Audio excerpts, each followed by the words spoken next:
지난번에 사사기가 끝났죠. 이제 다니엘을 가지고 여러분들과 함께 나누려고 합니다. 다니엘 1장 1절부터 21절 한 절씩 교독하겠습니다.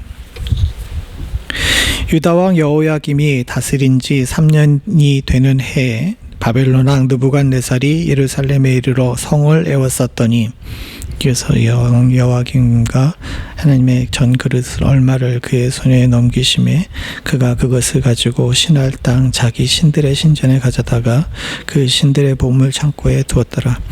왕이 환관장 아스브나스에게 말하여 이스라엘 자손 중에서 왕족과 귀족 몇 사람 곧 흠이 없고 용모가 아름다우며 모든 지혜에 통찰하며 지식에 통달하며 학문에 익숙하여 왕궁에 설만한 세령을 데리고 하고 그들에게 갈대아 사람들의 학문과 언어를 가르치게 하였고, 또 왕이 지정하여 그들에게 왕의 음식과 그가 마시는 포도주에게 날마다 쓸 것을 주어 3년을 기르게 하였으니 그 후에 그들은 왕 앞에 서게 될 것이더라.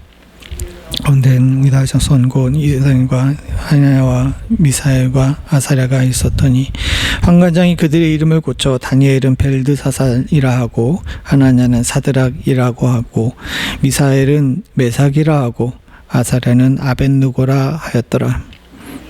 설자가여 동영식과 그 마시는 포도주로 자기를 더럽히지 아니하리라 하고 자기를 더럽히지 아니하므로 환관장에게 구하니, 하나님이 다니엘로 하여금 환관장에게 은혜와 긍휼을 얻게 하신지라.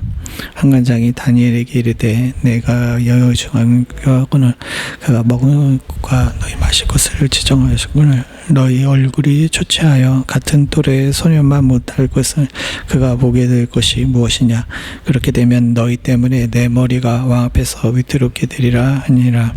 환관장이 다니엘과 하나냐와 미사엘과 아사랴를 감독하게 한 자에게 다니엘이 말하되, 청하오니 당신의 종들을 열흘 동안 시험하여 채식을 주어 먹게 하고 물을 마시게 한 후에 당신 앞에서 우리의 얼굴과 왕의 음식을 먹는 소년들의 얼굴을 비교하여 보아서 당신이 보는 대로 종들에게 행하소서 하매, 그가 그들의 말을 따라 열흘 동안 시험하더니 열흘 후에 그들의 얼굴이 더욱 아름답고 살이 더욱 윤택하여 왕의 음식을 먹는 다른 소년들보다 더 좋아 보인지라. 감독하는 자가 그에게 지정된 음식과 마실 포도주를 제하고 채식을 주니라. 하나님이 이 네 소년에게 학문을 주시고 모든 서적을 깨닫게 하시고 지혜를 주셨으니 다니엘은 또 모든 환상과 꿈을 깨달아 알더라. 왕이 말한 대로 그들을 불러 기한을 찼으므로 환관장이 그들을 느부갓네살 앞으로 데려가니, 왕이 그들과 말하여 보매 무리 중에 다니엘과 하나냐와 미사엘과 아사랴와 같은 자가 없으므로 그들은 왕 앞에 서게 하고, 왕이 그들에게 모든 그들의 지혜와 총명이 온 나라 박수와 술객보다 10배나 나은 줄을 아는지라. 함께 읽겠습니다. 다니엘은 고레스 왕 원년까지 있으니라. 오늘부터 이제 다니엘을 보게 되는데, 다니엘을 택한 이유가 있습니다.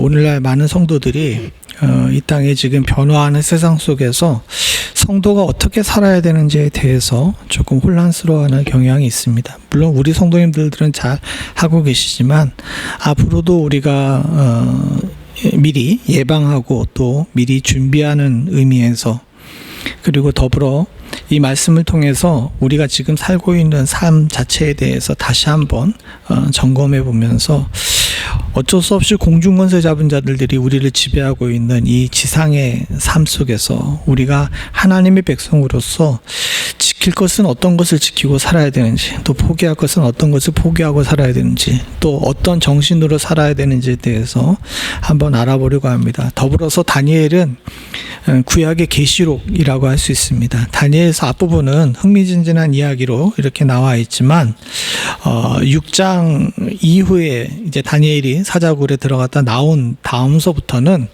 이제 환상에 관한 이야기가 나오거든요. 그래서 다니엘의 묵시 부분이 뒷부분에 나오게 됩니다. 그래서 그 부분도 함께 보면서 우리가 장차 있을 일들에 대해서 하나님께서 어떤 식으로 다니엘에게 예언하셨는지, 그리고 또 그 예언이 우리들에게 어떻게 해석되어야 되는지에 대해서도 알아보려고 합니다. 함께 나아가면서 오늘 다니엘서를 통해 깊은 통찰이 여러분들 가운데 있기를 간절히 소원합니다. 다니엘서 전체를 보게 되게 되면 아까 말씀드린 것처럼 6장까지는 다니엘 개인의 일을 통해서 이스라엘 백성들이 가나안의 땅에서 포로로 잡혀서 바벨론으로 옮긴 다음에 어떤 삶을 살았는지, 그리고 어떻게 신앙을 지켰는지에 대한 이야기가 나온다면, 뒷부분 7장서부터는 이제 묵시를 통해 가지고 앞으로 이 땅이 어떻게 움직일 것인지에 대해서, 또 역사가 어떻게 움직일 것인지에 대해서 12장까지 이야기를 하고 있습니다. 이 6장까지 또 12장까지 이 두 가지 이야기가 있는데, 이 두 이야기를 합쳐서 우리는 다니엘이라고 이야기를 해요. 여러분들 여기 오늘 본문을 보시면서 아시겠지만 다니엘과 세 친구가 있습니다. 다니엘과 7절에 보게 되면 다니엘과 하나냐와 미사엘과 아사랴죠. 근데 우리는 보통 다니엘과 세 친구 하게 되면 어떻게 외웁니까? 다니엘과 사드락과 메삭과 아벳느고라고 외우죠. 참 조금 묘한데, 이 네 사람 중에서 다니엘은 자기 이름을 지켰어요. 어디도 벨드사살이라고 기억하시는 분들은 없잖아요. 근데 뒤에 있는 세 친구, 하나냐와 미사엘과 하사랴 같은 경우는 이제 아사랴 같은 경우는 자기 이름을 잃어버렸죠. 사드락과 메삭과 아벳느고로 외우는 사람들이 많습니다. 잘 생각해 보게 되면 그 당시 사람들은 다니엘이라고 부르는 사람들보다 벨드사살이라고 부르는 사람들이 더 많았을 겁니다. 그럼에도 불구하고 다니엘만 이름을 지킨 것은, 이 다니엘이라는 책이 성경의 정경에 들어갔기 때문에 성경 정경에다가 벨드사살이라는 이름을 쓸 수가 없잖아요. 이제 뒤에 보면 알겠지만 그 이름 자체가 굉장히 불경하거든요. 그래서 이제 다니엘만 혼자 이름을 지켰습니다.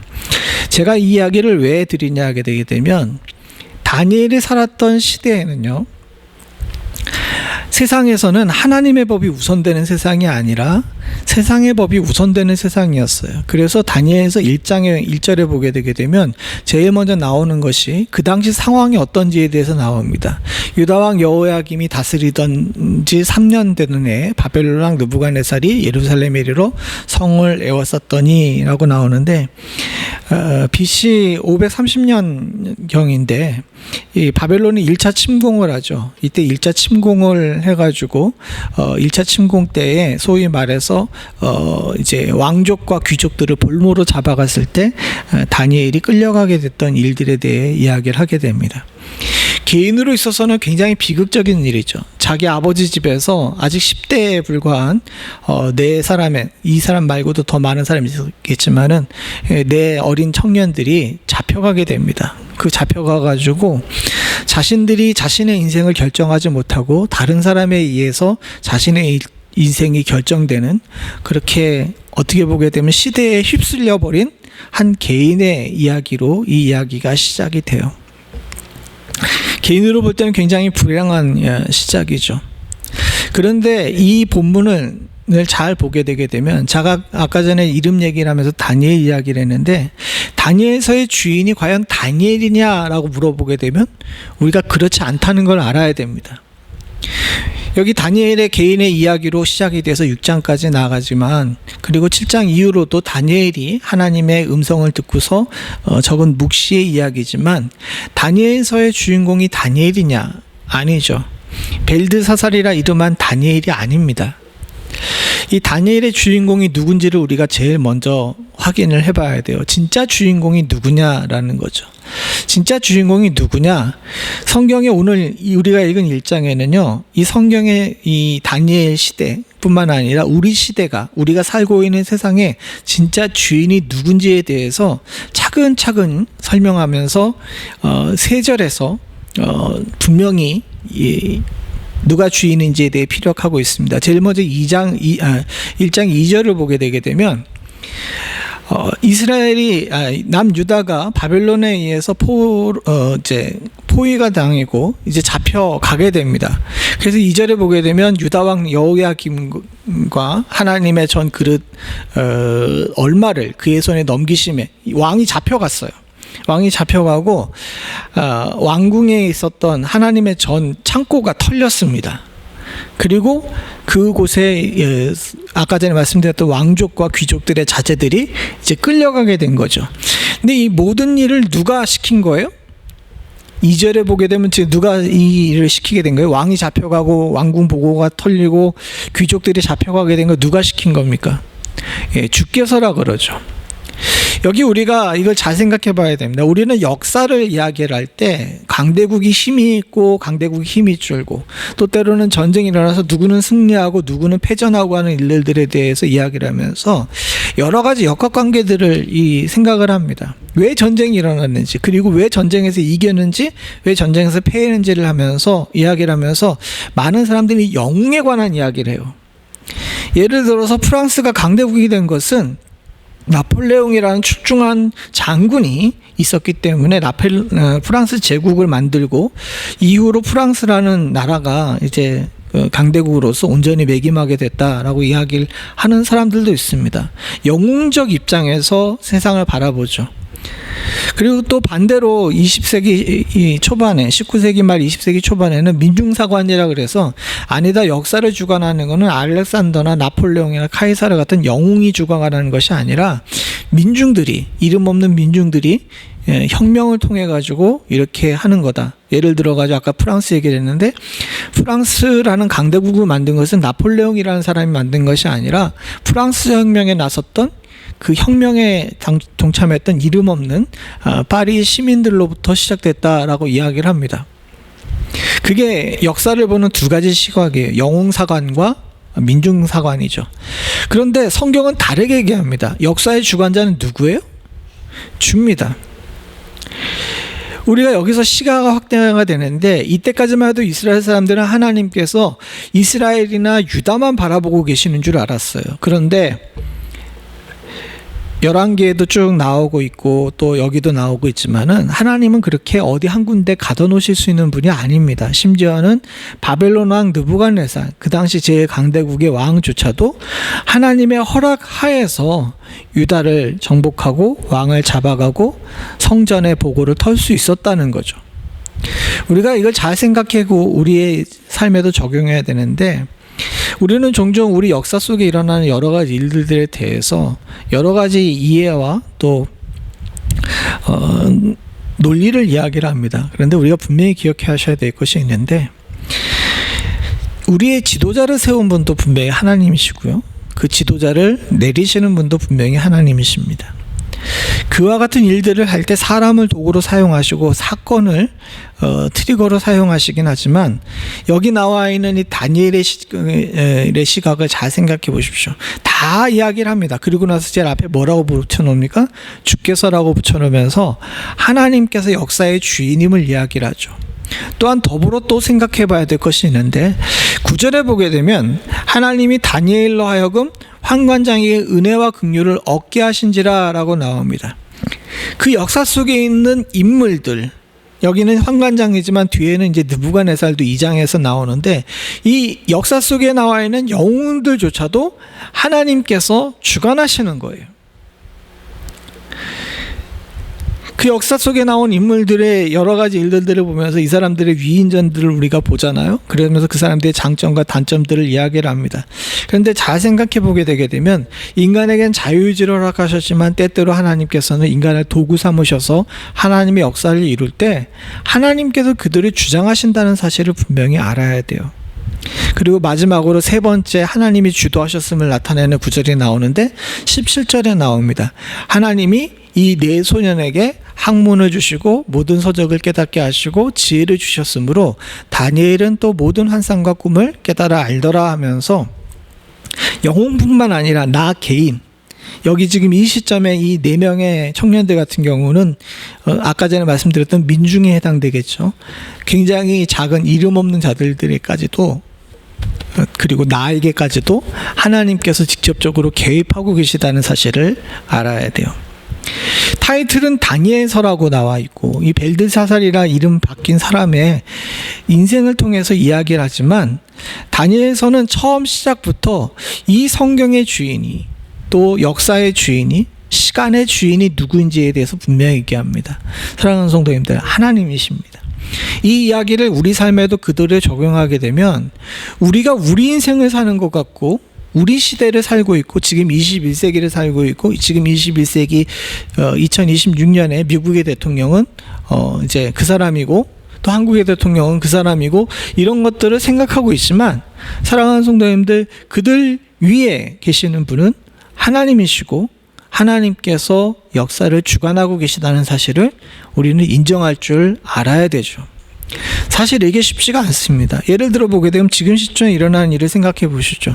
지금 시점에 미국은 저기 이란과 전쟁을 하게 됩니다. 사실 양쪽 모두 그렇게 도덕적이지 않아요. 이란 같은 경우는 전쟁이 일어나기 전에 무려 4만 명이 넘어가는 자국 국민을 갖다가 학살했습니다.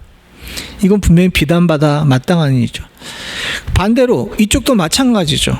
지금 행하고 있는 일들이 정당성을 부여할 수 있는 일들은 아니죠. 그러다 보니까 이 전쟁과 역사를 주관하는 것이 하나님이시다라는 것을 이야기하기가 참 목회자로서 쉽지가 않고 성도로서 인정하기가 쉽지가 않아요. 그런데 사랑하는 성도님들, 언제 전쟁이 도덕적이었습니까? 지금 전쟁뿐만 아니라 그 어떤 전쟁도 도덕적이지 않았어요. 마찬가지로 인간의 역사 흐름도 마찬가지입니다. 전쟁을 예로 들어서 그렇긴 하지만 그 외에도 다른 여러 사건들을 보게 되게 되면 인간들이 사건을 일으키는 이유는 서로 간의 욕망들 때문이에요. 그 욕망으로 말미암아 서로를 향해서 해코지하고 서로 나쁜 일들을 행하는 일에 주저하지 않다 보니까 갈등이 생기게 되고 그 갈등이 결국 역사로 기록됩니다.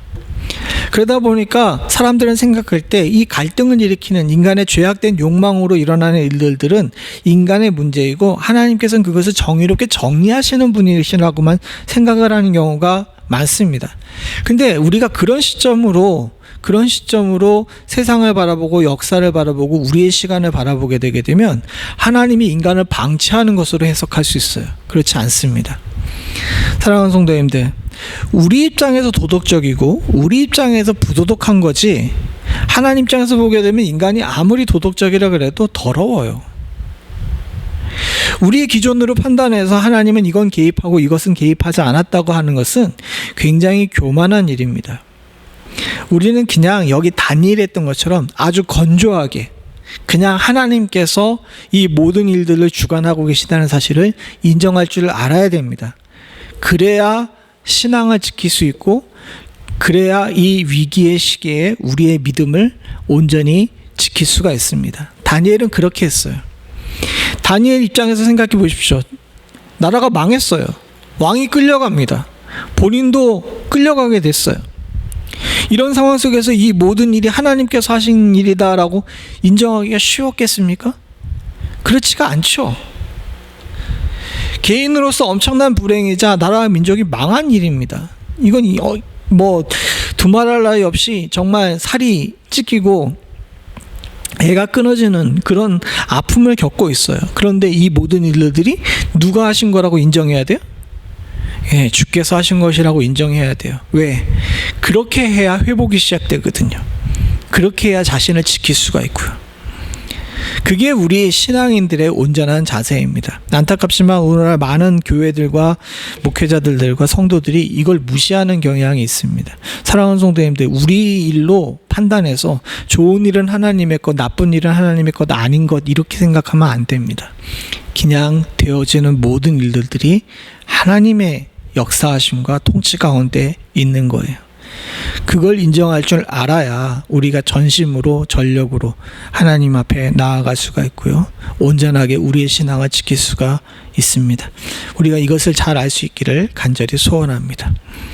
그리고 이제 또 한 가지 우리가 중요한 1장에서 봐야 될 것이 있는데 1장에 되게 묘한 부분이 있습니다. 우리가 이제 다니엘서 같은 경우는 어렸을 때 너무도 주일학교 때 많이 봤고 또 여러 목사님들이 이야기를 하기 때문에 이거에 대해서 잘 생각하지 않습니다.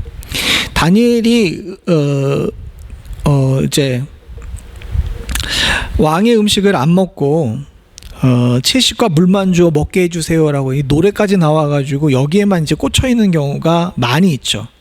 근데 사실은 다니엘서에 하는 이야기들은 굉장히 복합적이에요.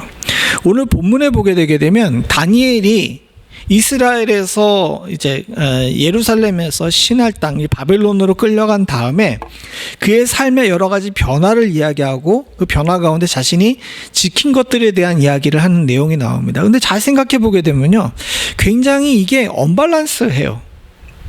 생각을 해보십시오. 여기 본문에 나와 있지 않지만 잘 생각해 보십시오. 유다가 쓰는 언어와 바벨론이 쓰는 언어가 같았겠어요, 달랐겠어요? 다르죠. 다르고 신앙도 다르고 학문도 다 달랐어요. 우리가 생각하는 것보다 훨씬 더 다릅니다. 우리가 이제 경험을 해보신 분들은 알지만 한국에서 교육을 받고 오신 분들은 미국에 와서 당황하는 경우가 많아요. 왜? 이 세상이 굉장히 가까워지고 뭐 지구촌이라 그래가지고 미국의 뉴스가 바로 한국에 나오고 한국 뉴스가 바로 미국에 나오는 그런 세상에 사는데도 불구하고 한국에서 가르치는 것과 미국에서 가르치는 것이 다른 경우가 많이 있습니다. 간단한 예를 들어보게 되면 우리 아이들 어렸을 때 제가 수학 이제 산수를 가르쳤어요. 산수를 가르쳤는데 이제 곱하기 가르치는데 애가 이거를 해. 지금도 걔가 이거를 왜 하는지 잘 모르겠는데 간단하게 구구단 외우면 되는 건데 이거를 하고 있는 거야. 막 답답해서 속이 터지는데 아빠는 선생님이 이렇게 가르쳐주는데 왜 자꾸 아빠식으로 하려고 그러냐 그러면서 애들이 덤비더라고요. 결국은 포기했어요. 지금 뭐 이렇게 하다가 계산기 두드리죠. 근데 생각을 해보십시오. 우리 한국 같은 경우는 수학 시간에 계산기 가지고 들어가는 게 말이 돼요? 이 자식이 이러니 하면서 얻어맞잖아요. 그것뿐만 아닙니다. 여러 가지 것들이 있어가지고 큰 차이가 있어요. 사실상 한국 교육 자체가 미국에서 온 거라 그러는데도 불구하고 그렇게 큰 차이가 있는데 이 당시 지금부터 2600년 전인 이 당시에는요, 생각해 보십시오. 이 가나안 땅에서 저 바벨론은요, 걸어서 2-3달 걸리는 거리예요. 그 멀리 떨어져 있는데 언어도 다르고 신도 다르고 문화도 다른데 생각을 해보십시오. 뭐 하나 옳게 익숙한 것이 있겠습니까? 전혀 다 다른 거예요. 그런데다가 우리가 좀 깊이 생각을 해보게 되게 되면 믿는 사람 입장에서 보게 되면 하나님의 사람들 입장에서 보게 되면 여기 이 유대 땅에 있을 때 여호와를 믿고 하나님을 믿고 율법을 지키던 사람들이 이곳 바벨론에 가게 되면 율법을 지킬 수가 있어요? 하나님께 온전히 예배할 수 있어요? 그렇게 못하죠. 그러니까 신앙의 자체가 먼저 제약이 걸리는 겁니다. 제약이 걸릴 뿐만 아니라 이 바벨론의 지배자들 때문에 본인들이 가지고 있던 가치들이 훼손이 됩니다. 대표적인 생각을 해보게 되면 교육이 달라졌겠죠. 정치가 달라졌겠죠. 그리고 여기도 오늘 나오지만 이름이 달라집니다. 근데 생각을 해보게 되면 다니엘 같은 경우에 이렇게 바뀌었을 때에 저항하는 것과 저항하지 않는 것이 있더라는 거예요. 그걸 제가 오늘 되는 것과 안 되는 것이라고 이야기를 했는데, 어떤 것은 다니엘이 이렇게 바뀐 환경 속에서 수용을 해요. 이 되는 것들이 있습니다. 근데 어떤 것은 안 된다라고 이야기를 합니다. 대표적으로 되는 것이 뭐냐 하게 되면 교육, 그리고 정치, 그리고 이름 바뀌는 것에 대해서 다니엘이 저항하지 않아요. 그죠? 근데 이게 굉장히 우리 입장에서 보게 되면 굉장히 중요한 거잖아요. 여러분들 교육 같은 경우에 어떻게 교육받는지가 되게 중요하다 그래서 우리가 주일학교 교육에 대해 강조하고 있고 아이들을 좋은 학교 보내는 데 힘쓰는 이유가 바로 교육 문제 때문이잖아요. 근데 참 우습게도 17절에 보게 되면 하나님이 내 소년에게 학문을 주시고 모든 서적을 깨닫게 하시고 지혜를 주셨으니 다니엘은 또 모든 환상과 꿈을 깨달아 알더라 라고 이야기를 하는데, 우리는 그동안 이 본문을 볼 때 그냥 이 사람들 똑똑하게 되고 지혜롭게 됐구나 라고 받아들이는데, 좀 깊이 보죠. 이 내 소년들이 공부한 학문은 뭡니까? 하나님이 이 내 손에 주신 학문들은 뭐예요? 유대의 학문이에요? 바벨론의 학문이에요? 바벨론의 학문이죠. 이 바벨론의 학문 자체가 이교적이에요. 율법에 어울리지 않는 겁니다. 그냥 여러분들 쉽게 이해하려고 그러게 되면요, 아이들이 학교 가서 진화론을 배우는 것과 똑같아요. 교회에선 창조론을 배우죠? 그죠? 하나님이 천지를 창조하셨잖아요. 근데 학교 가가지고 인간이 원숭이로부터 진화돼가지고 인간이 됐다라고 가르쳐요. 그래서 미국에 있는 사립학교들이 처음 시작에 이 진화론을 안 가르치려고 이 멤피스의 사립학교들이 이렇게 많이 생긴 겁니다. 근데 오늘 여기 본문에 보게 되면 딱 저런 본문이에요. 유대 땅에서 하나님의 율법을 공부하고 그것이 모든 일의 기준이 됐던 사람들이 이곳에 가가지고 여기 말하는 소위 17절에 말하는 학문, 바벨론의 학문을 배우는데 하나님께서 그 학문을 어떻게 하셨어요? 주셨다 그래요. 오늘날로 해석하게 되면 창조론을 공부하고 있는 우리의 자녀들과 우리가 세상 학교에 갔는데 진화론을 갖다가 공부하게 되는데 하나님께서 진화론을 잘 공부하게 만들어 주신 거야. 이상하죠? 그리고 모든 서적을 깨닫게 하셨대. 예? 그런 서적들을 갖다가 세상의 과학적인 그런 해석들을 갖다가 다 받아들이게끔 그렇게 하셨다는 거예요. 그리고 다니엘과 이 세 친구들은 또 그와 같은 학문적 공부들에 대해 거부하지 않고 받아들였다는 거예요. 생각해 보십시오. 음식을 안 먹겠다 그러는 것과 학문을 거부하는 것과 뭐가 더 옳다고 생각해요?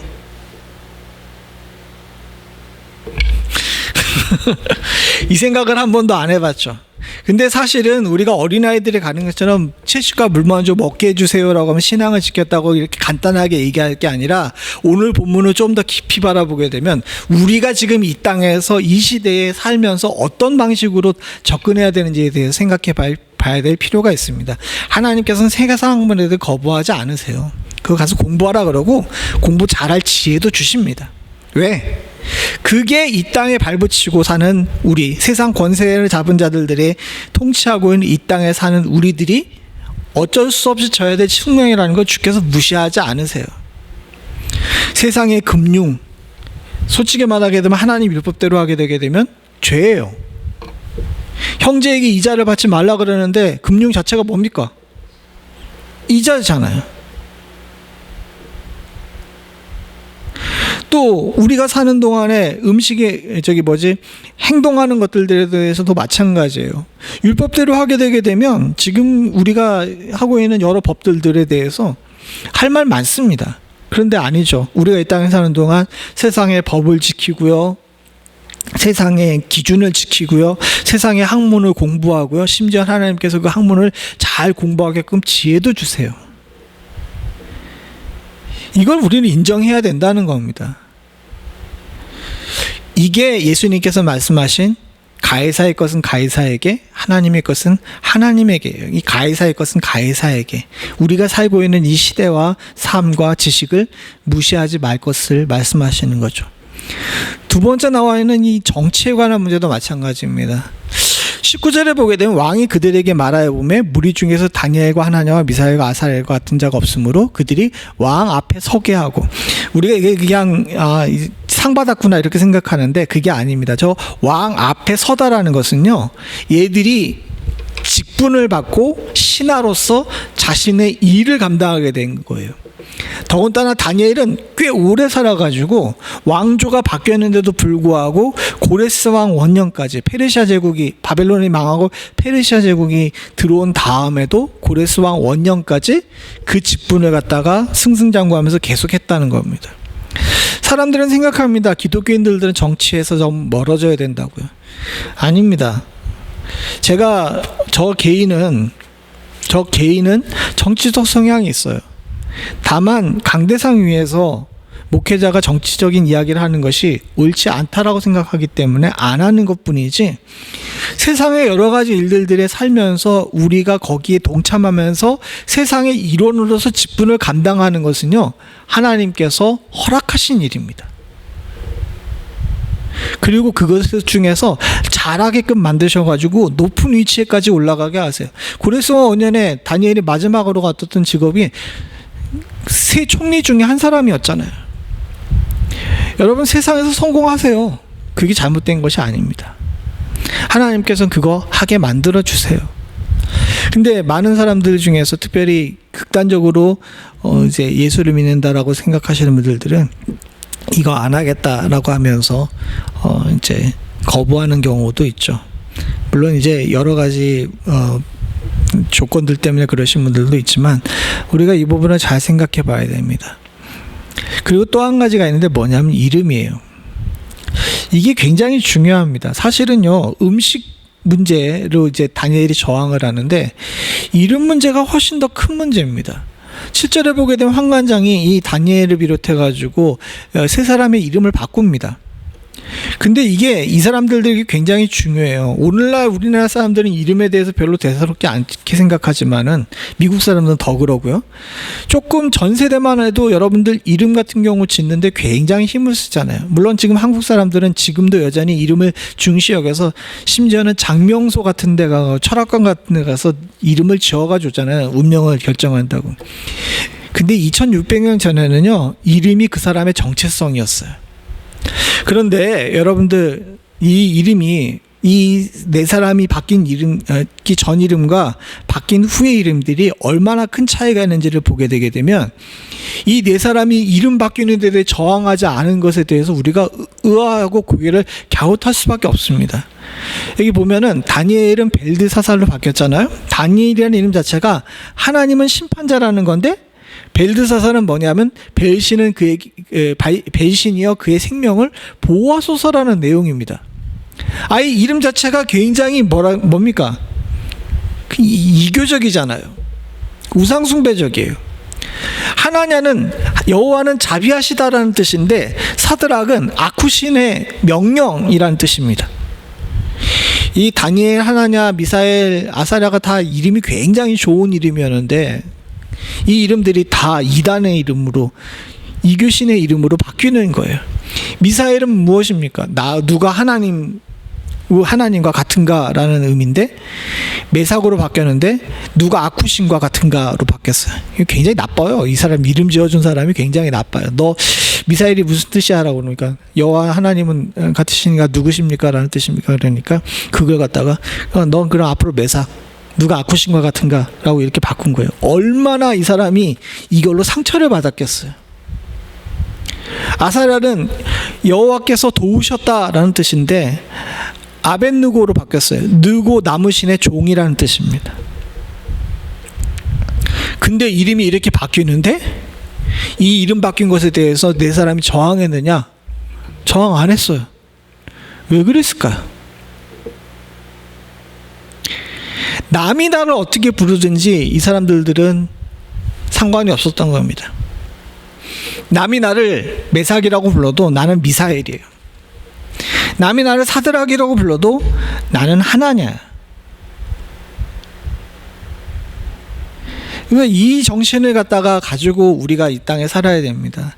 예수를 믿는다는 것은요, 세상의 조롱을 겸하고 있는 겁니다. 그래서 그리스도인이라는 이름을 가지고 있는데 그리스도인이라는 이름 자체가 안디옥에서 처음 불려졌죠. 근데 우리나라로 번역하게 되면 이 그리스도인들이 이 좋은 이름처럼 들리지만 아니에요. 그냥 우리 초대교회, 한국교회 이방인들, 다른 안 믿는 사람들이 우리를 불렀던 것처럼 예수쟁이라는 뜻입니다. 남이 그렇게 부르던 뭔 상관입니까? 내가 하나냐고, 내가 미사엘이고, 내가 아사랴인데, 내가 다니엘이고.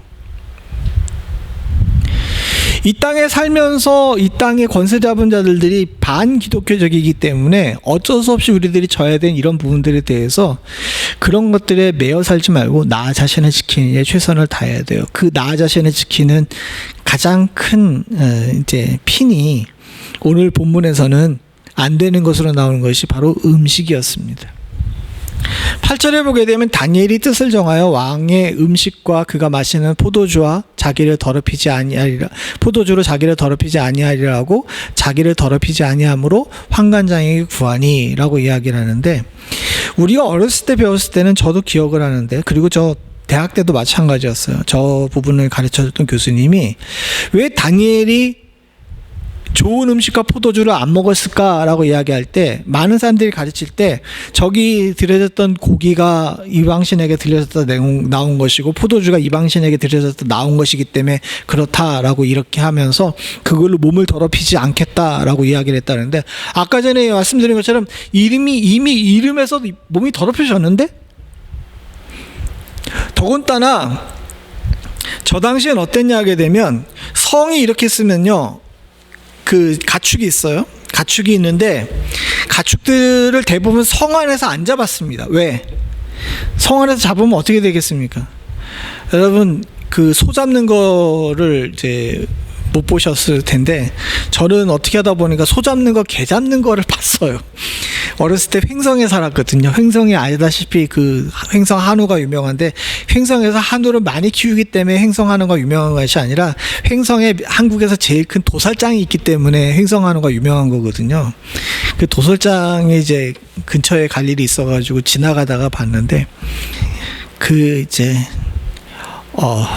솔직히 말하게 되면 인간이 얼마나 잔인해질 수 있는가를 체험해 볼 수 있는 그런 장소입니다. 개 잡을 때도 마찬가지고요. 성 안에선 잡을 수가 없어요. 왜? 워낙 크게 울부짖을 뿐만 아니라 잡는 동시에 뭔가 원에 있는 분뇨들을 갖다 내뿜기 때문에, 또 그 피, 냄새 이런 것들이 굉장히 심하기 때문에 성 안에서 안 잡습니다. 다 성 밖에서 잡아요. 성 밖에서 잡은 다음에 이 성 밖에서 잡은 음식들을 가지고 성 안으로 들어올 때 성 안에 들어오면서 이미 제사를 지내요. 이방 신에게 기도하면서 제사를 지냅니다. 잡을 때도 그렇고.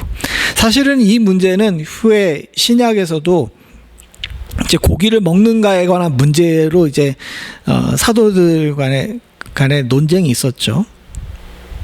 이제 돼지고기 먹는 문제도 그렇고, 이제 성 안에 들어올 때 이방신에게 들려주는데 이걸 먹어야 되냐 말아야 되냐 그랬는데, 사도 바울이 뭐라 그럽니까? 먹으라 그러죠. 하나님께서 주신 것이 버릴 것이 없다라고 이야기를 하면서 감사함으로 먹으라라고 이야기를 하는데, 바로 똑같은 문제입니다. 여기서 다니엘이 왕의 음식과 포도주를 안 먹는 것에 대해서 우리가 그동안 배웠던 것은 우상에게 드려졌던 거기 때문에 안 먹는다 그러는데, 아까 전에 말씀드린 것처럼 성 안에 들어오는 고기들은 이미 다 우상에게 드려졌던 건데, 그럼 다니엘은 평생 고기와 포도주를 먹지 말아야 되는 거잖아요. 근데 다니엘서 10장에 보게 되면 10장 2절 3절에 이게 이런 얘기가 나옵니다. 그때 나 다니엘이 세 이래 동안 슬퍼하며 세 이래가 차기 전까지 좋은 떡을 먹지 아니하며 고기와 포도주를 입에 대지 아니하며 또 기름을 바르지 아니하니라. 이 얘기는 뭡니까? 세 이래 동안 안 먹었다 그러면 세 이래 전에는 먹었다는 거예요, 안 먹었다는 거예요? 먹었다는 거죠. 제국의 고관으로서 이 사람은 좋은 떡 먹고 고기 먹고 포도주 먹었어요. 근데 이 고기와 포도주들은 다 성문을 들어오면서 이방신들에게 드려졌던 거거든요. 그럼 우리가 배워왔던 것이 잘못된 거잖아요. 근데 올해 요즘에 들어가지고 이제 이 부분에 대해서 얼마 전에 책들도 좀 보고 논문도 찾아보고 이랬는데, 해석을 좀 다르게 해야 되더라고요. 예를 들어 보게 되게 되면, 다니엘서 1장에 보게 되게 되면요, 음식이란 단어가 나오는데, 음식이란 단어가 두 가지 종류로 나눕니다. 그냥 단순히 음식이라 그런 것이 있고요, 또 다른 것이 있는데 다니엘이 거부한 음식인데, 다니엘이 거부한 음식에는 다 앞에 뭐가 붙었냐면 왕의 음식이라고 붙어 있습니다. 이게 왕의 음식이라는 것이 붙어 있는데 왜 그러냐, 이 부분을 잘 생각해 봐야 됩니다. 단순히 우상에게 드려졌다고 그래가지고 안 먹는 게 아니라는 거예요. 사실은 바벨론에 통용되고 있는 모든 음식들이 다 우상에게 드려진 거기 때문에 그런 식으로 해석할 수 없는 겁니다. 여기서 다니엘이 거부한 음식은요, 왕이 충성의 대가로 주는 음식을 거부했다는 겁니다. 즉 다니엘이 학문도 좋고 정치적으로 신하가 되는 것도 좋고 이름 바뀌는 것도 감당할 수 있는데, 내게 있어서 충성의 대상은 왕이 아니라 하나님이라는 것을 표현하기 위해서 이렇게 했다는 거예요. 이게 진짜 중요한 겁니다. 사랑하는 성도님, 이 땅에 사는 동안에 우리는 살면서 우리의 국적을 유지해야 돼요. 미국에 살든지 한국에 살든지 국적이 있고요. 국적에 있으면은 그 국적에서 나름 부여하는 의무도 있고 권리도 있습니다. 또 그게 아니라 이 땅에 사는 동안에 여러분들 성경에서 돈 이야기들이 나오는데 대개 돈을 부정적으로 이야기하기 때문에 돈이 나쁜 것으로 생각하지만, 돈 필요해요, 안 필요해요? 많이 벌어야 돼요, 안 벌어야 돼요? 쓸 만큼 벌어야 됩니다. 그런 것들에 매여가지고 해야 되냐 말아야 되느냐 이렇게 할 문제가 아니라는 겁니다. 다니엘이 여기서 얘기하고 있는 핵심은 뭐냐? 역사의 주인은 하나님이시다. 그리고 우리의 충성의 대상은 하나님이시다라는 것을 이야기하는 거예요. 그 외에 다른 부수적인 것들은 사실은 우리가 타협할 수도 있는 문제라는 거예요. 다니엘은 교육에 대한 문제, 학문에 관한 문제에 타협했습니다. 그러나 중심에 내가 하나님의 사람이라는 걸 놓지 않았어요. 정치에 관한 문제도 마찬가지였습니다. 정책을 결정할 때 하나님의 법이 아니라 세상의 법대로 정책을 결정해야 되는 그런 왕의 신하가 되는데 그것도 용납했어요. 왜? 어차피 이 나라는 저 사람들에게 하나님께서 권위를 부여하신 나라이기 때문에 저 사람들이 통치하는 거거든요. 우리가 정치의 보조자가 되는 것뿐이고. 이름도 마찬가지였어요. 내가 다니엘이라는 좋은 이름을 가지고 있는데 벨사살이라는 정말 거지 같은 이름을 불러도 그냥 용납할 수 있는 거예요. 그러나 용납할 수 없는 것이 있는데 그게 뭐냐? 내가 하나님의 사람인데 하나님의 사람으로서 하나님께 충성을 바쳐야 되는데 내가 왕의 음식을 먹으면서 왕에게 충성을 바치는 사람은 될 수가 없다는 거죠. 우리가 이 말씀을 잘 생각해 보실 수 있는 은혜가 있기를 소원합니다. 오늘 이 말씀은 사실은 고급 과정이에요. 다니엘 설교할 때 그냥 간단하고 쉽게 우리가 이야기한 것처럼 1장을 갖다가 예전에 배웠던 것처럼 그렇게 이야기할 수도 있지만 조금만 깊이 들어가 보게 되게 되면 이 다니엘서 1장에 우리가 그동안 놓쳤던 부조한 문제들이 있습니다. 사실은 우리는 아까 전에 이야기한 것처럼 이름 중시 여기고요, 정치 중시 여기고요, 교육 중시 여겨요. 그런데 다니엘은 그렇게 중하게 여긴다고 생각했던 그런 것들은 다 포기하고 아주 기초적인 것, 음식에 관한 문제에 대해 저항하거든요. 이 사람들이 어려서 그런 걸까요? 아닙니다. 사랑하는 성도님들, 하나님과 같이 산다는 것은요, 세상에 권세 잡은 자들이 통치하고 있는 이 땅에서 하나님과 같이 산다는 것은요, 뭔가 대단한 일을 하는 것이 아닙니다. 하나님 여러분들에게 그런 것까지 원하시지 않으세요. 주님께서 우리들에게 원하시는 것은요, 그 대단한 일들에 대해서는 세상에 맞춰주되 넌 내 거야 라는 것에 대해서 인정하라는 겁니다. 다니엘은 그렇게 했어요. 여기 음식 먹는 것을 거부하면서 하는 이야기가 뭐냐 하게 되면 자기를 더럽히지 아니하리라 라고 이야기를 하는데, 내가 다른 사람들에게 있어서 험한 이름으로 불려주고 다른 사람들이 만들어 놓은 세상의 지식을 머리에 담는다 할지라도 하나님 앞에서 더럽혀지지 않겠다고 스스로를 지키려고 노력한다면 이 땅에 사는 동안에 우리가 믿음의 사람으로서 승리하며 살 수 있을 줄로 믿습니다. 이걸 우리가 배웠으면 좋겠어요. 참 우리 모든 성도님들이 다 들었으면 좋았을 텐데 수요일날 이 설교를 하게 돼가지고 하나님께서 또 여기 앉아 계신 분들에게만 주시는 특별한 은혜인 줄로 믿습니다. 여러분들 이 말씀을 잘 묵상하면서 제가 오늘 전하는 말씀들이 사실은 조금 이제 정리가 안 됐을 수도 있지만 여기 나온 이 질문들을 잘 여러분들 생각해 보시기 바랍니다. 세상의 주인은 누구였는지, 왜 다니엘이 우리가 중시 여기는 그런 것들은 다 포기하고 왜 음식이라는 부분에서 저항했는지에 대해서 생각해 보면서 우리의 삶에도 적용하실 수 있는 은혜가 있기를 소원합니다. 같이 기도하시겠습니다. 하나님 아버지, 이 땅에 나그네로 살면서 하나님의 나라가 이 땅에 임하길 위해 기도하지만 결국은 세상의 권세 잡은 자들 밑에서 저희들이 살아야 됨을 주께서 잘 아시는 줄로 믿습니다. 믿는 자로서 항상 고민이 있음을 주님께서 아시는 줄로 압니다. 가이사의 것에 충성하는 것, 이것이 과연 옳은 것인가에 대해서 여러 가지 고민을 하게 되며 세상이 하나님과 하나님의 법과 분리되어 행하는 일들에 대해서 우리가 어떻게 접근해야 되는지에 대해서도 고민하게 됨을 주께서 잘 아시는 줄로 믿습니다. 하나님, 우리들에게 다니엘의 지혜를 허락하여 주셨기를 간절히 소원하오니 하나님, 무엇보다도 내 몸 지킬 줄 아는 지혜를 갖게 하여 주시고 우리의 진정한 충성의 대상이자 역사의 주인 되시는 분이 하나님 한 분이심을 우리가 잊지 않을 수 있도록 주님 도와주시옵소서. 저희들 지혜롭게 이 땅을 살아나갈 수 있게 하여 주시기를 간절히 소원합니다. 하나님 아버지, 세상을 주관하시는 분이 주님이시기 때문에 이 세상을 주관하시는 가운데 허락하시는 권력과 세상의 질서 또한도 하나님의 허락하에 있다는 사실을 기억하고, 하나님 아버지, 이런 것들을 너무 죄악시하기보다는 이런 것들 가운데서 스스로를 지키고 하나님께 충성하는 것만은 놓치지 않을 줄 아는 지혜를 갖게 하여 주시고, 그 지혜를 통해서 우리의 신앙을 잘 지켜나갈 수 있도록 주님 도와주시옵소서. 모든 말씀 예수님의 이름으로 간절히 기도드립니다. 아멘. 찬송 70장 찬송 부르신 뒤에 각